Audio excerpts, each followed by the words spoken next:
Hi, this is a little demo to show you how to get set up to do a self-portrait, to paint a self-portrait. So I'm going to use a mirror, and I want to set my mirror up on the easel along with my painting. This isn't the only way to set up. You could put the mirror on another easel. You could set the mirror on a table or even tape it to the wall.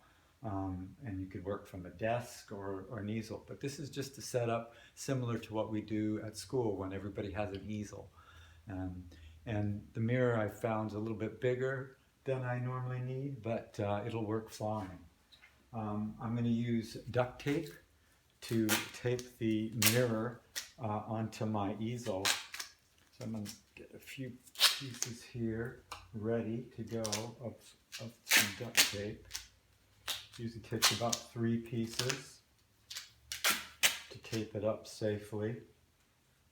And you definitely, in most situations I'd really recommend taping the mirror because you never know whether or not you're going to knock the easel or knock the mirror. So here's my mirror, and the trick is you want to set things up so it's comfortable. I don't really want to set the mirror up this way because then I would have to move my head every time I wanted to see myself. I want to set the mirror up in such a way that I can just look at my canvas and then just glance over and see the mirror easily. So I'm going to tape it right here, and we've done this a lot, so it does work. I'm going to put a piece of tape there, and this duct tape works pretty good. I'm going to tear it so it really fits on there good around. There we go. That's one piece of tape. If you have somebody that can help you and hold the mirror while you tape it on, all the better. But I've, like I said, done this a lot, so I'm an old pro at it. And there we go. So I'm going to check my angle. I found a canvas, or it's actually a board, primed board laying around my studio. It's a, I think, 15-inch by 23-inch board. I think I said 16 by 20 is a good size to work, but this will work fine. And I'm going to use one more piece of tape around the back here as kind of insurance so that this mirror is really on there well. Pretty good. Yeah, here's my setup.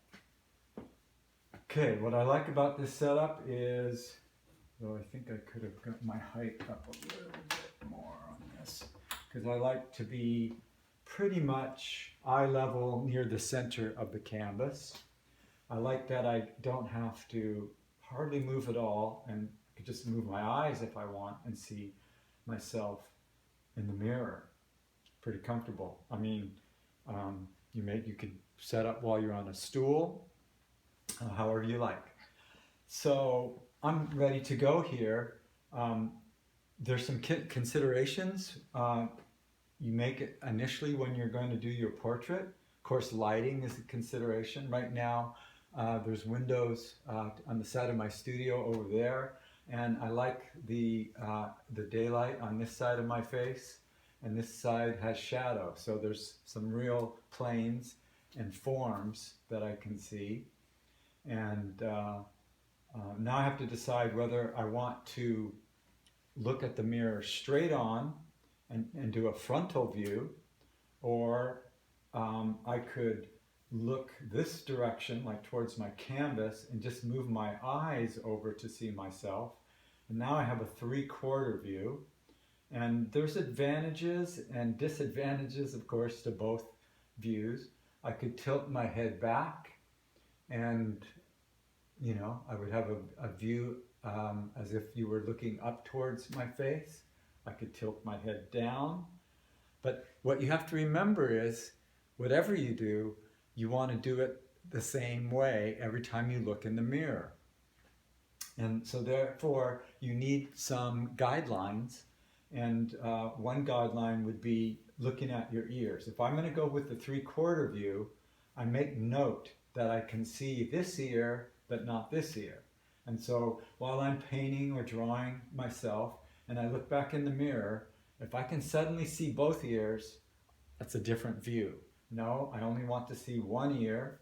And I also want that ear to be lined up, the top of my ear lines up with the middle of my eye. If I make note of that every time, or remember to make note of that every time I look in the mirror, I'll get the same 3/4 view here as I do here. And so that's pretty much the setup. It feels pretty comfortable. In the next video, I'll show you how I get started.